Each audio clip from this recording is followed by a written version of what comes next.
இன்றைக்கி ரூப் பீமில் செய்யக்கூடிய வேலைகள் என்னென்னு பார்க்கலாம். இந்த ரூப் பீம் சைஸ் பொறுத்த வரைக்கும் ஸ்ட்ரக்சரல் ட்ராயிங்கில் என்ன டீட்டெயில் இருக்கோ அதுபடி தான் ஃபாலோ பண்ணணும். நாம் ஆல்ரெடி கட்டு வேலை பண்ணியிருப்போம். அந்த கட்டு வேலைக்காக இல்லைனா பாட்டம் முடிச்சு செய்கிற மாதிரி இருக்கும்.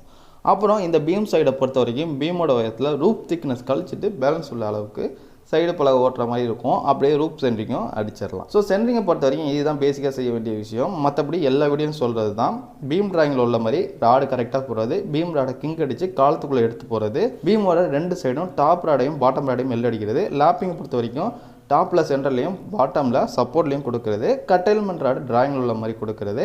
அப்புறம் இந்த ரிங்ஸ் பொறுத்த வரைக்கும் 135 டிகிரிக்கு ஹூக் வளைக்கிறது, ஹூக்லேருந்து 3 இன்ச்சுக்கு வைக்கிறது, ரிங்ஸ் ஸ்பேசிங் டிராயிங்கில் உள்ள மாதிரி கொடுக்குறது. இதெல்லாம் மெயினாக செய்ய வேண்டிய விஷயம். ஃபைனலாக பீம் செக்கிங் முடிச்சுட்டு பாட்டமில் 25 mm கார்பிளாக் வச்சு இறக்கணும்.